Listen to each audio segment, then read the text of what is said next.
एडीटीवी पंजाब देख रहे सारे दर्शकों का स्वागत है। मैं होस्ट तरुण सनोत्रा। आज हम बात करेंगे डॉक्टर रमा शर्मा, फाउंडर और director brain waves. Madam firstly बहुत बहुत स्वागत है आपका एडीटीवी पंजाब में। तरुण जी, मैं दिल से आपका आभार व्यक्त करती हूँ कि आज आपने स्पेशली हमारे लिए टाइम निकाला। मैडम जानना चाहेंगे कि ब्रेन वेव की स्टार्टिंग कैसे हुई है? सर, अक्टूबर 2003 में मैंने ब्रेन वेव शुरू किया और एज एन आइल्स और spoken English visa interview preparation के लिए मैंने इसकी शुरुआत की थी। तब पठानकोट में ऐसा कोई भी इंस्टीट्यूट नहीं था और मैं आपको बताऊं कि शुरुआत में ही मुझे इतनी अच्छा रिस्पांस मिला कि धीरे धीरे करके मैंने एक शॉप से शुरुआत की। वो आज 6 शॉप्स का इतना बड़ा कॉम्प्लेक्स है और मैं अपने स्टूडेंट्स का तहे दिल से इसके लिए शुक्रिया करना चाहती हूँ, जिन्होंने अपना फेथ तकरीबन 20 साल से मेरे ऊपर बनाए रखा है। और आपको जानकर हैरानी होगी कि मैंने 20,000 से ऊपर स्टूडेंट आज तक ट्रेन कर दिए। मैम, आप पीएचडी हैं और पायलट्स और इंग्लिश के एक्सपर्ट टीचर हैं, ट्रेनर हैं। ऐसा क्या मन में आया कि आपने बुक लिखने के बारे में सोचा? सर, एक्चुअली इसके पीछे एक छोटी सी कहावत है कि necessity is the mother of invention. हुआ क्या, जब कोरोना हुआ तो हम सब लोग घर चले गए और मेरी जितनी भी सारा रिटन मटेरियल था वो यहीं रह गया। अपनी असली बात बताने से पहले मैं आपको ये बता दूं कि मैंने आज तक अपने इंस्टीट्यूट में कभी भी बाहर की कोई बुक, चाहे वो स्पीकिंग के लिए हो, कभी चाहे आइल्स के लिए हो, अलाउ नहीं की थी। मैं हमेशा स्टूडेंट्स को अपना इंडिविजुअल मटेरियल जो है वो दिया करती थी। लेकिन कोरोना के दौरान जब हमें यहाँ आने की इजाजत ही नहीं मिली तो सब कुछ घर पे ही रह गया। उस दौरान मुझको अपनी सारी कंपाइलेशन दोबारा करनी पड़ी, 1-on-1 स्टूडेंट्स को बताना पड़ा।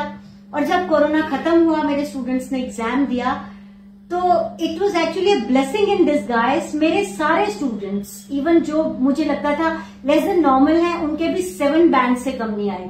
आज तक उनका हमारे लीडर बोर्ड पे उनका रिकॉर्ड है, जो कोई चाहे उसे देख सकता है। तो तब मेरे दिमाग में आया कि इतने साल पहले मैंने क्रिएटिव राइटिंग की थी इंग्लिश में और मुझे पता भी था कि ये टैलेंट मुझ में है, और आज जब मुझे पता चला है तो मैं क्यों ना इसको एक बुक के रूप में लिखूं। तो इस तरह से जो मैंने अपने आइल्स की जो बुक है और उसकी शुरुआत की, इसमें जितना भी मटेरियल है वो मेरा ओरिजिनल है। अब 2020 से लेके 2023 तक जब मैंने इसको पब्लिश किया, इसमें थोड़ा वक्त इसलिए लगा कि इससे पहले मार्केट रिसर्च बहुत जरूरी था। मैंने सारी बुक्स जितनी मार्केट में थी उनको पढ़ा, एनालाइज किया और देखा कि उनमें बहुत कुछ रेपिटेटिव है और इतनी ज्यादा डिफिकल्ट लैंग्वेज है जो रूरल स्टूडेंट्स को बिल्कुल भी समझ में ही नहीं आती। तो फिर मैंने उसके बाद ये निश्चय किया कि मैं कुछ ऐसा लिखूंगी जो डिफरेंट हो, कंपोजिट हो, इजी गोइंग हो और हर स्टूडेंट मेरी बुक से फायदा उठा सके और रेपिटेशन तो बिल्कुल ही ना हो, और जो मेरे अपने क्रिएटिव एलिमेंट्स हैं वो ऑफ कोर्स उभर कर उसमें आए। तो इस तरह से जो है मैंने इस बुक को लिखा और फिर आज की डेट में तकरीबन 30 मार्च को रामनवमी वाले दिन मैंने इसको इनॉग्रेट किया था। आज तक सिर्फ ऑनलाइन ही मेरी जो है वो 1500 से ऊपर बुक्स हैं जो कि बिक चुकी हैं। बाकी जो ऑफलाइन है उनका तो मैंने अभी कोई रिकॉर्ड ही नहीं किया। मैडम, यदि बात करें कि इस बुक की खासियत क्या है, कैसे जो बाकी अदर जो बुक है उनसे डिफरेंट कैसे है? सर, जैसे कि आप देख सकते हैं इस बुक का नाम है स्कोर 7 इन आइल्स राइटिंग। मैं चाहती तो बड़े आराम से इस बुक का नाम स्कोर 8 और स्कोर 8.5 इन आइल्स राइटिंग भी कर सकती थी, लेकिन वो मुझे थोड़ा बोस्टफुल लगा। मैंने इस बुक को इस तरह से डिजाइन किया है कि अगर कोई स्टूडेंट है जो कहता है कि मैं 5 बैंड से ऊपर राइटिंग में नहीं जा सकता, वो जब इस बुक को पढ़ेगा तो तकरीबन उसकी IQ और उसकी लर्निंग लेवल के हिसाब से वो बड़े आराम से 6 पे चले जाएगा। इसी तरह से 6 वाला 7 और 7 वाला 8 या अबव एस्केलेट कर जाएगा। इसलिए मैंने इस बुक को डिजाइन ही इस तरह किया कि हर तरह का वो स्टूडेंट है जो अपने लेवल से ऊपर आना चाहता है, लेकिन एक लेवल के बाद उसको लगता है कि नहीं, मेरी जर्नी यहाँ तक है, वो इससे फायदा उठा सके। ठीक है। और सबसे जब मैं आइल्स की बात करती हूँ तो मैं देखती हूँ कि सबसे ज्यादा डिफिकल्ट राइटिंग ही है। वो इसलिए क्योंकि ज्यादातर स्कूल्स में कभी बच्चों को बेसिक ग्रामर नहीं कराई जाती, उनके पास वर्ड पार नहीं है, उनको सिंपल कॉम्प्लेक्स सेंटेंसेस ही नहीं बनाने आते, और एक्सप्रेशन उनकी बहुत बड़ी दिक्कत है। जब वो लिखने पे आते हैं तो उनके पास इतना सारा मटेरियल होता है, आप उनको कहो वो 800 वर्ड्स में भी लिख देंगे, 2 घंटे बैठ के लिखते रहेंगे, लेकिन लिखना क्या था ये उनको समझ में नहीं आता। तो इसलिए किस तरह से इस बुक को प्रोग्राम किया जाए, इस पर मैंने सबसे बड़ा रिसर्च किया और ये जाना कि हर बच्चा अपने IQ लेवल तक लिखेगा, लेकिन उसके बाद उसको हेल्प चाहिए। तो ये बुक किस तरह से उसकी हेल्प करे ताकि उसकी जर्नी है, जितने बैंड्स की जर्नी वो आगे करना चाहता है वो उसको मिले। तो इसका सबसे ज्यादा फायदा जो होगा वो होगा रूरल स्टूडेंट्स को, जो कि 5 से 5:30 तक रुक जाते थे, बार बार पेपर देने पड़ते थे, या फिर वो जो 8777 वाले या 8 के एस्पायरेंट्स थे वो कभी 6:30 से ऊपर नहीं जाते थे। बाकी जो मीडियोकर है जिसने 6 बैंड ले लिए या कुछ है, उसके लिए तो ऑफकोर्स ये बुक है ही है, लेकिन मैंने बहुत नीचे और बहुत अपर लेवल वालों को ध्यान रख के स्पेशली इस बुक को डिजाइन किया। मैडम बात करें फ्यूचर में आपका बुक राइटिंग को लेकर क्या प्लान है आगे? सर बेसिकली जो क्रिएटिव राइटिंग के एलिमेंट्स थे इंग्लिश हिंदी में वो मेरे पास पहले ही थे। इस पर मैं 2 नॉवेल्स भी लिख चुकी हूँ, 2 पोएट्री की बुक्स भी हैं। और जैसे मैंने पहले भी कहा कि मैं अपने बच्चों को अपने ओरिजिनल ही सब कुछ देती हूँ, चाहे वो राइटिंग हो चाहे वो स्पीकिंग हो। तो ये जर्नी अब चलती ही रहेगी, ये रुकने वाली नहीं है, एंडलेस जर्नी है। और दूसरी सबसे बड़ी बात है सर, बहुत इंस्टीट्यूट में मैंने देखा है कि एक tailor made book market available है, वो उसी को ही रेकमेंड करते हैं। तो मैं ये भी जानना चाहती हूँ कि अगर एक टीचर खुद को आइल्स टीचर कहती है ना, और उसके पास खुद का कुछ नहीं है, वो दूसरों को ही बाहर से कुछ दे रही है, तो एटलीस्ट मैं अपना पॉइंट ऑफ व्यू और अपना स्टैंड सबसे अलग रखना चाहती हूँ। मेरे हिसाब से अगर मैं एक PhD हूँ, क्रिएटिव राइटर हूँ, तो मैं दूसरों से हटके हूँ और मैं दूसरों को कैसे ये प्रूव कर सकती हूँ कि yes I am better than others. तो उसके लिए मेरी ये जर्नी कभी भी है जो अब खत्म नहीं होगी, ये चलती रहेगी in all the different modes. हाँ, जहां तक मेरी सक्सेस का सवाल है तो 2020 से ही मेरे जो ओरिजिनल वर्क जो इसी बुक पे बेस्ड जो मेरा हैंड रिटन वर्क है उसी के बेस पे मेरे जो आइल्स के रिजल्ट्स हैं वो अभी भी हमारे पास है और अभी भी आ रहे हैं, जिसमें गांव के बच्चों के भी राइटिंग में 6-6.5 बैंड के आसपास आते हैं। और मैं फख्र से कह सकती हूँ कि ये बुक इतनी रिसर्च के बाद एक सक्सेसफुल और कामयाब अटेम्प्ट है मेरे और ब्रेनवेव के लिए।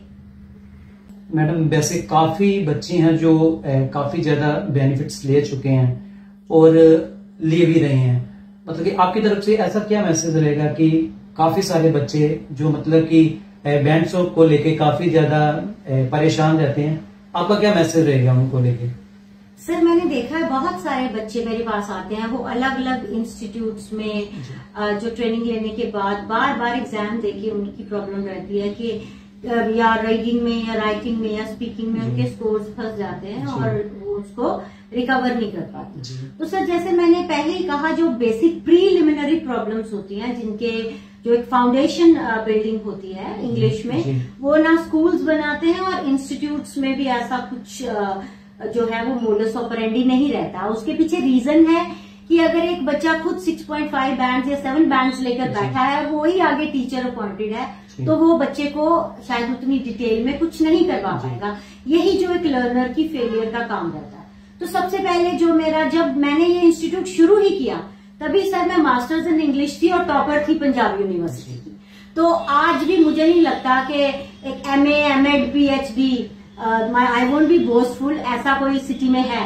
और उसमें मैं एड ऑन करूंगी अपने 20 साल का एक्सपीरियंस जो मेरे रोज के काम के साथ चलता है। अब ऑल सर जो मैं इसे कहूंगी केक के ऊपर आइसिंग है, वो है मेरा साइकोलॉजिस्ट होना। तो मैं ये समझती हूँ किसी बच्चे को, अब देखिए हेजिटेशन एक कॉमन प्रॉब्लम है, हर बच्चे को होगी, तो लेकिन हर किसी बच्चे का साइकोलॉजिकल प्रॉब्लम जो है हेजिटेशन का, वो दूसरे बच्चे से अलग है। इसको क्यों हेजिटेशन है, रीडिंग में क्या प्रॉब्लम है, राइटिंग में क्या है, स्पीकिंग में क्या है, उसको इंडिविजुअली किस तरह से हमने रिमूव करना है। और जो बच्चे के एक्चुअली एक सही एस्पेक्ट में जहां पर बच्चा परफॉर्म कर सकता है उसको कैसे हमने एनहांस करना है, ये मैं एज अ साइकोलॉजिस्ट भी जो है मैं उसमें एड ऑन करती हूँ।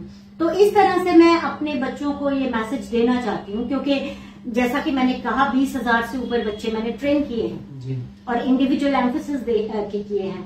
तो आजकल के बच्चे क्या है, वो भेड़ चाल में हैं। एक ने वहां गया किया, 10 जने गए तो वहीं चले गए, और दूसरा और बहुत सारी चीजें होती हैं जो मैं यहाँ पर नहीं बोलना चाहूंगी, उसके पीछे होती हैं। तो बच्चों को सबसे पहले ये देखना चाहिए कि अगर आपको अच्छे स्कोर्स चाहिए तो 2 चीजें डिपेंड करती हैं। आपको किसी भी इंस्टीट्यूट में 6 साल का डिप्लोमा नहीं करना है, आप आइल्स करने गए हैं तो वो सही टाइम में, सही टाइम फ्रेम के अंदर, सही टीचर से, सही मेथडोलॉजी के साथ अगर आप करते हैं तो उसमें क्या होता है, आपका टाइम, पैसा, एनर्जी और मोरल, चारों की जो है वो बचत होती है। बाकी डिसाइड आपने करना है। अगर आपका एक दोस्त कह रहा है कि मैंने 15 ही दिन में कर लिया, तो आप उसकी बात सुनकर बिल्कुल अंधविश्वास नहीं कीजिए, देखिए कि उसमें कितनी रियलिटी है। मैंने देखा है बच्चे 8 इंस्टीट्यूट में 2-2 महीने लगाएंगे, 2 साल के बाद उनके किसी लास्ट इंस्टीट्यूट में 15 दिन में आ जाएंगे, वो उसी को लेकर गाना गाते रहते हैं, अपनी पिछली जर्नी नहीं सुनाते हैं। तो आप जब भी कोई इंस्टीट्यूट ज्वाइन करिए तो सबसे पहले टीचर की क्वालिफिकेशन, उसका एक्सपीरियंस और उसकी शुरू से लेकर अब तक की जर्नी में उसने क्या रिजल्ट्स दिए ना, और कैसे वो दूसरों से बेहतर है, ये आप जरूर जज करिए। और जब ये आप जज कर लेते हैं तो जो मैंने 4 चीजें बोली हैं, आपका पैसा, मोरल, एनर्जी एंड टाइम, ये चारों की जो बचत होगी। बाकी एज अ टीचर, क्योंकि मैं सिर्फ एक टीचर हूँ और शायद मरते दम तक टीचर ही रहूंगी, मैं अपने स्टूडेंट्स के लिए हमेशा हूँ। और जैसे मैंने पहले भी कहा, राइटिंग बुक्स की जर्नी अब चलती रहेगी।